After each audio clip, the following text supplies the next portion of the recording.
Olá! Você sabe o que é um vírus? Mais ou menos? Então fica comigo que depois da vinheta nós vamos falar tudo sobre os vírus.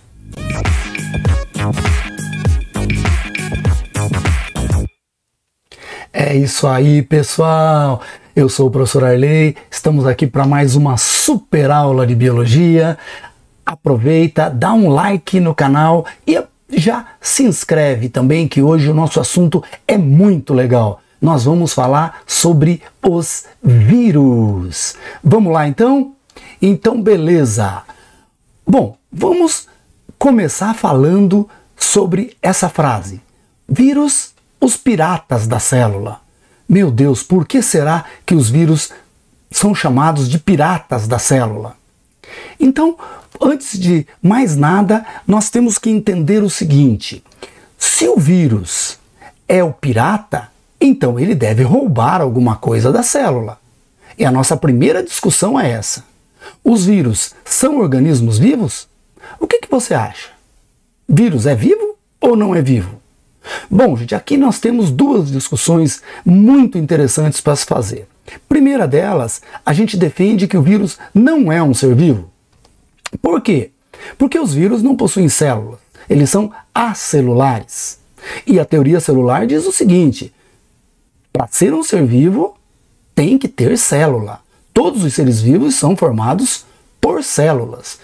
Porém, se o vírus não tem célula, então ele não é vivo. Não possui metabolismo próprio. Veja, uma das características da célula é o metabolismo.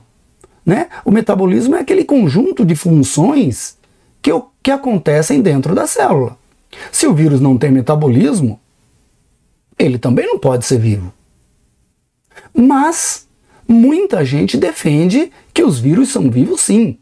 Tá, mas por que eles são vivos? Então, veja, possuem material genético. Essa característica, ela é muito importante para definir o indivíduo como um ser vivo. Por quê? Porque todos os seres vivos do planeta possuem material genético. Afinal de contas, o material genético é o mesmo para todos os seres vivos. Nós compartilhamos o material genético com todos os seres vivos do planeta. Se ele tem material genético, e só ser vivo tem material genético, então, muito provavelmente, ele seja um ser vivo. E se ele tem material genético, ele pode sofrer mutações. Ele pode, ao longo do tempo, modificar suas estruturas. E a gente está vendo aí, na pandemia, o que está acontecendo com o coronavírus. Né? Mais de 4.000 mutações já. E se ele sofre mutações, ele também está sujeito à seleção natural. E eles podem, então, evoluir. Então, assim, gente, veja, nós devemos escolher um dos dois lados? Não, lógico que não.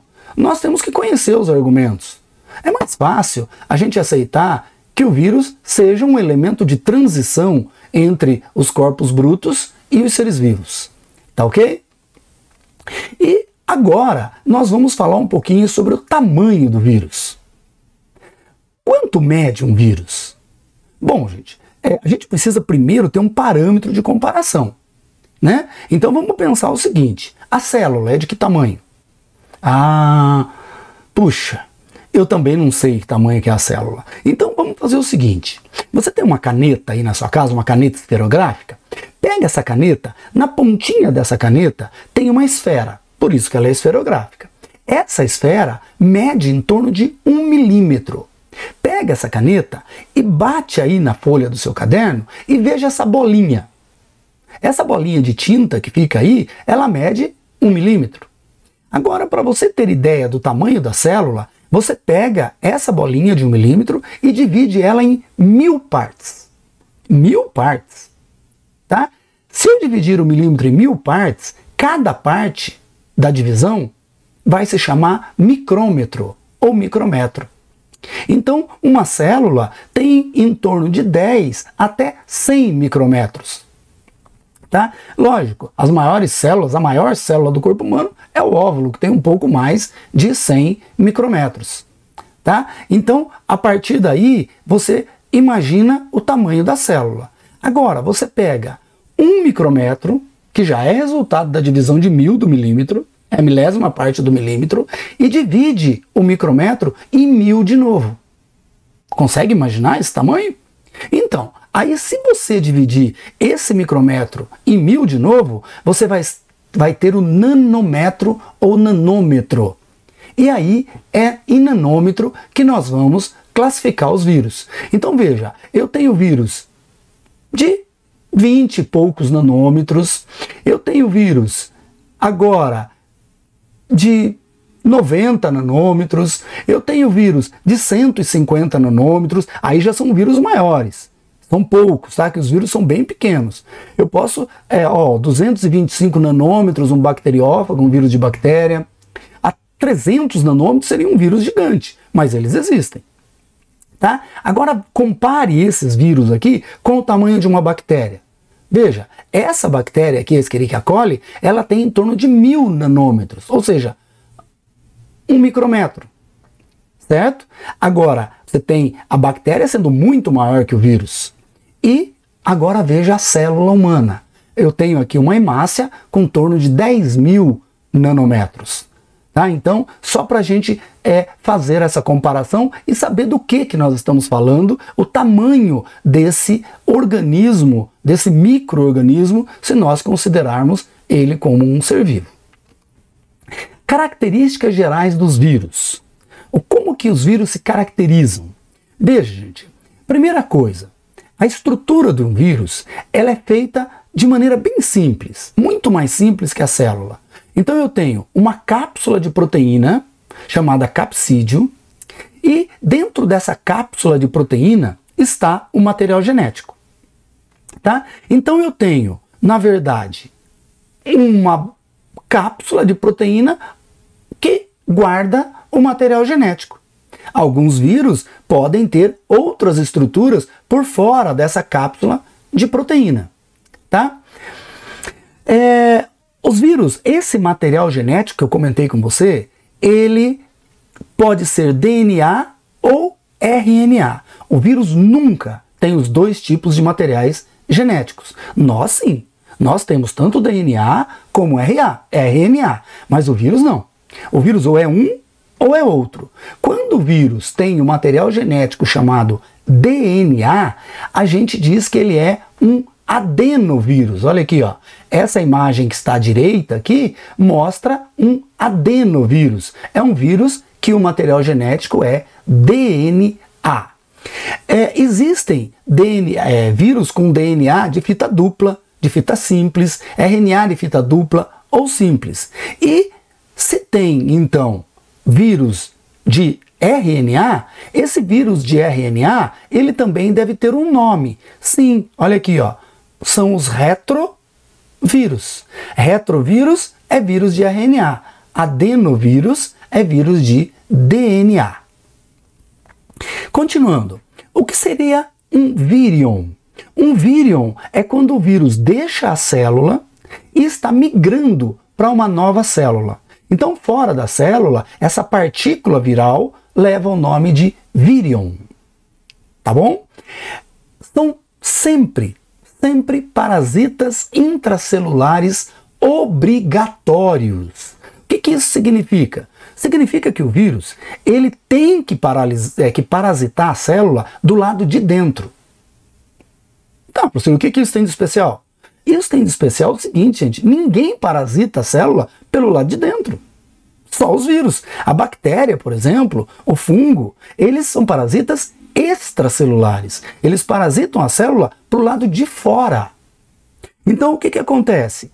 Quando os nutrientes chegam pelo sangue, as bactérias, os fungos, eles roubam os nutrientes da célula. Deixam ali o resultado do seu metabolismo e se intoxica a célula. E a célula fica doente.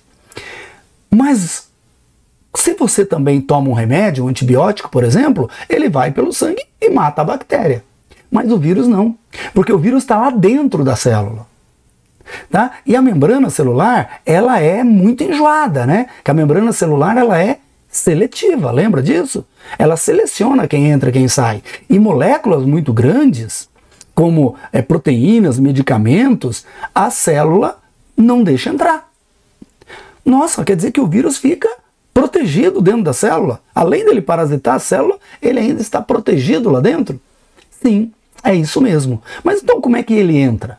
Ele entra porque normalmente ele tem proteínas que se ligam às proteínas da membrana celular e conseguem, a partir desse encaixe, abrir um espaço na membrana por onde ele penetra. Tá? Então, ele penetra para fazer o quê? Ele penetra para poder fazer a sua reprodução, a sua replicação. Tá?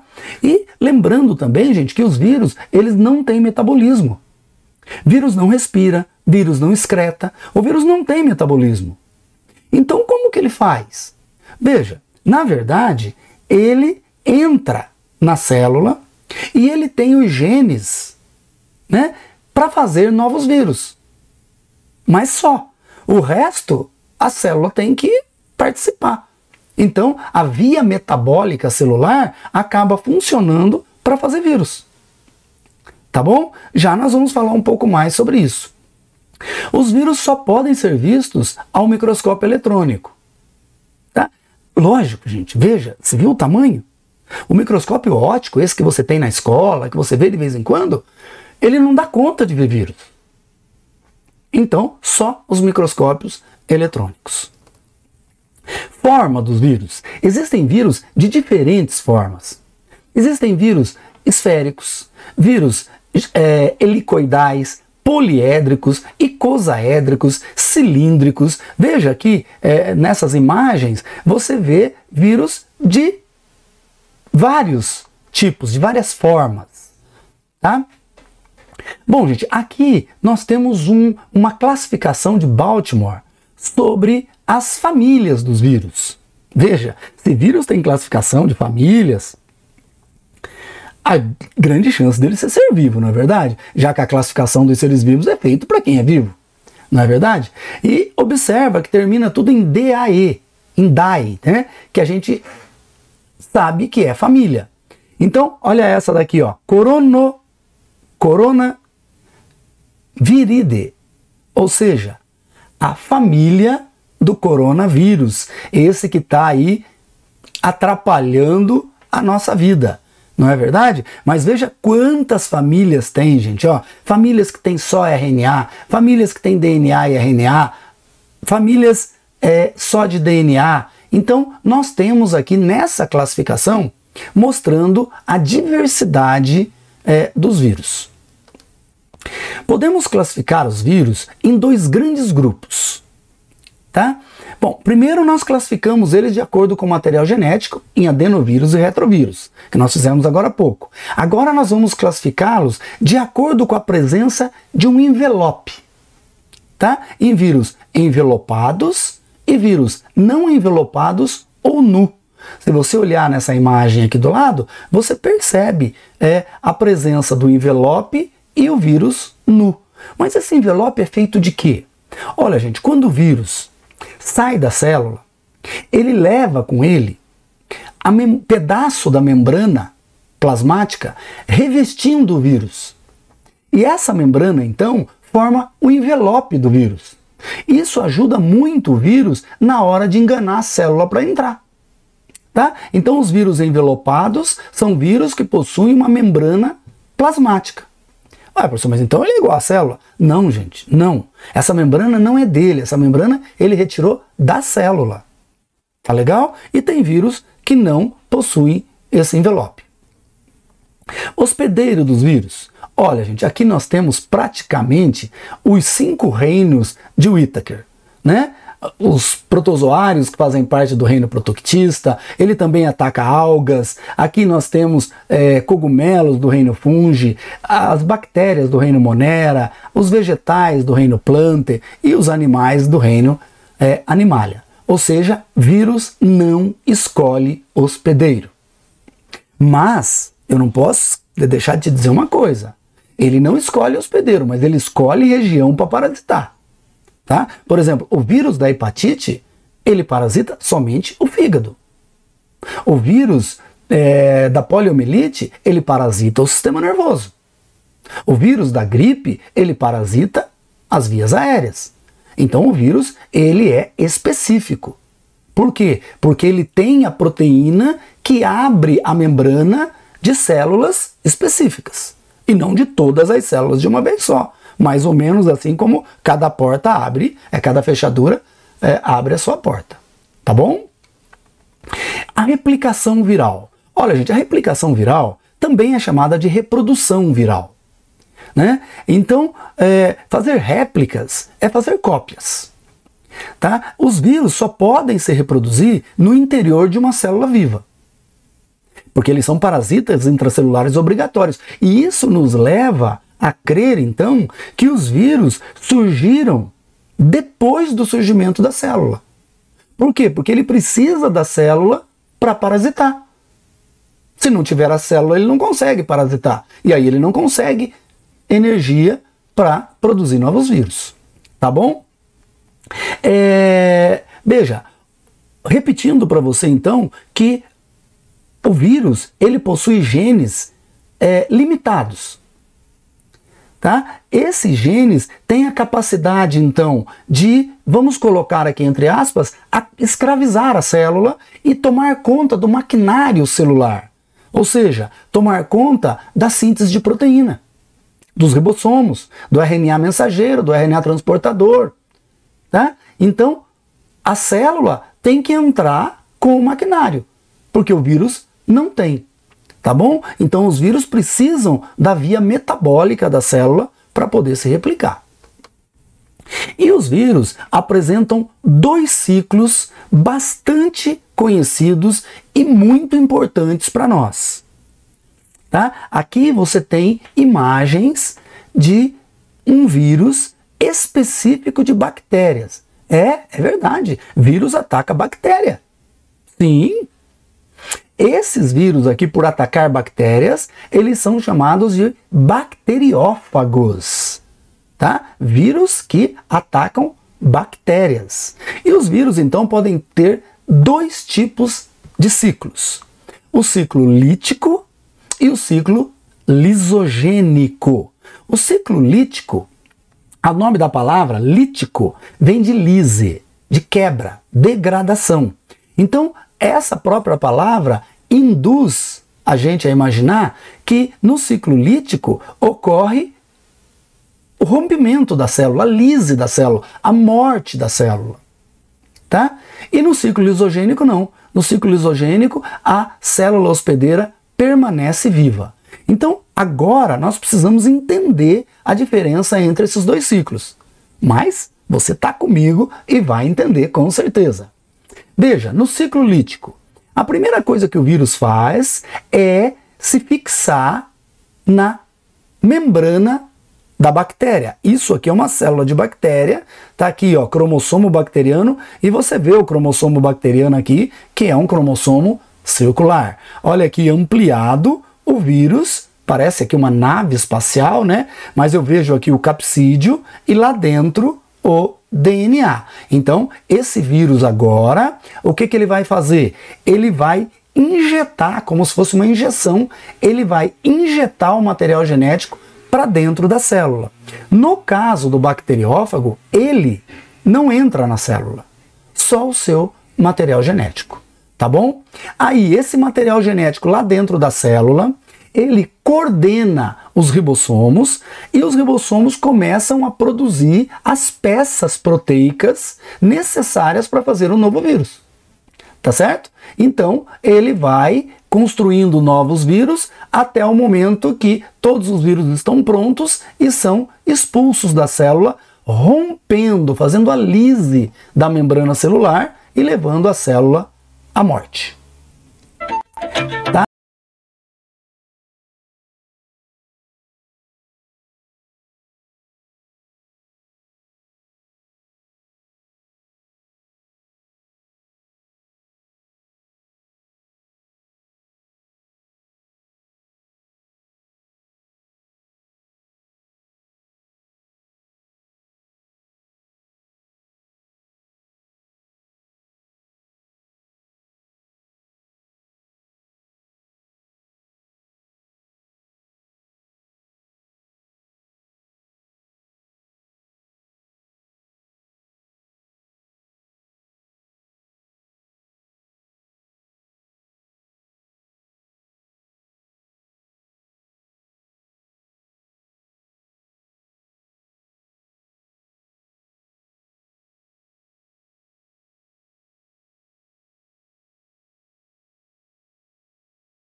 migrando para outra célula para continuar o ciclo lítico.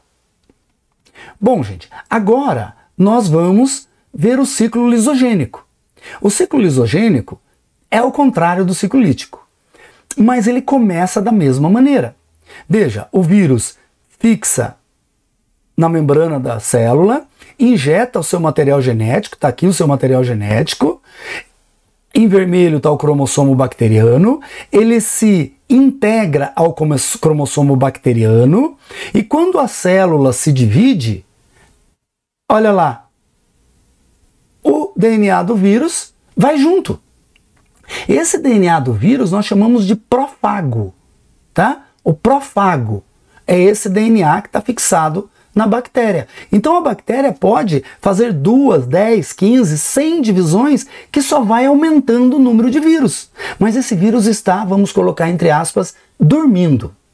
Tá? Ele está se multiplicando? Não. Quem está se multiplicando é a célula e está levando ele junto. Nossa, mas quer dizer que as nossas células também podem ter vírus? Sim, gente. O nosso DNA contém muito DNA de vírus também. Tá bom? Mas no ciclo lisogênico, a célula não morre. Mas nós não sabemos direito ainda, né, de todos os vírus, qual é o mecanismo que faz com que ele faça isso, ó. Saia do ciclo lisogênico e entre no ciclo lítico. Tá bom? Então o ciclo lisogênico e o ciclo lítico, eles podem acontecer um após o outro normalmente. Sim. Então eu vou te mostrar os dois ciclos ao mesmo tempo agora, junto, para você entender melhor. Tá bom? Vamos lá então acompanhar? Tá aí o fago, né? O bacteriófago, invadindo a célula. Olha aí, produzindo um monte de vírus. Opa, a bactéria estourou, ciclo lítico.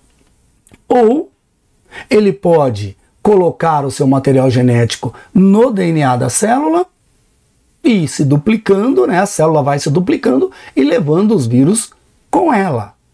Tá certo? E aí o ciclo lisogênico.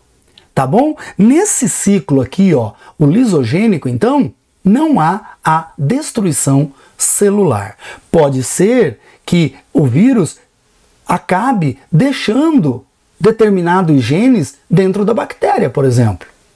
Né? Nós temos o caso da bactéria Clostridium botulinum, que produz, né, a toxina botulínica que causa a doença botulismo e que hoje é usado no Botox, lá no tratamento de beleza. Esse material genético que produz essa substância é derivada de um vírus. Interessante essa história, não é verdade? E por último, gente, para a gente terminar o nosso vídeo, para ele não ficar muito longo, nós vamos ver um videozinho feito pelo Butantan naquela técnica de stop motion. Bacana, né? Aquelas massinhas que se movimentam. Olha lá.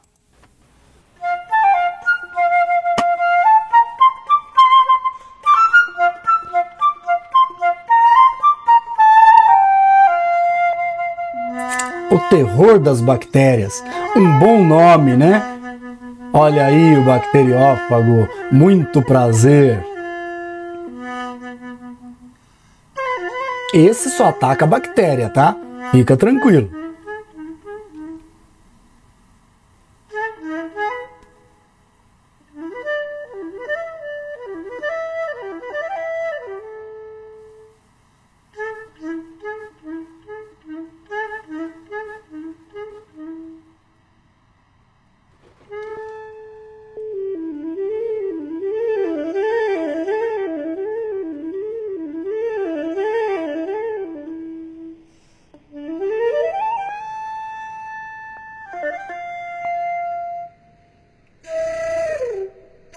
Olha os bacteriófagos chegando na bactéria. A bactéria, você lembra, tem um DNA circular, né? É uma célula procarionte, não possui membrana no núcleo.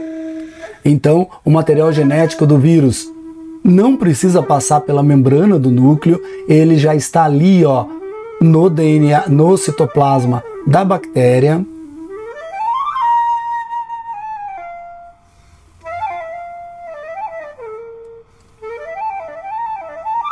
ele agora se replicando. E está aí então a bactéria sofrendo a lise, o rompimento das suas células. Mas nós também podemos ter o ciclo lisogênico, né?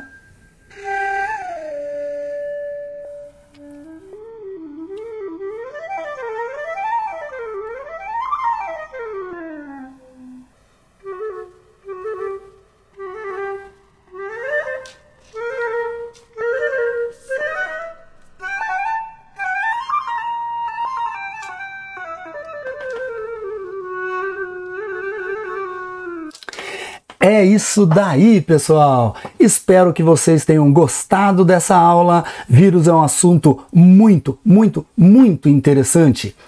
Olha, não se esqueça, dá um like, se inscreve no canal e continua comigo. Eu vou, mas eu volto. Me aguardem! Tchau, pessoal!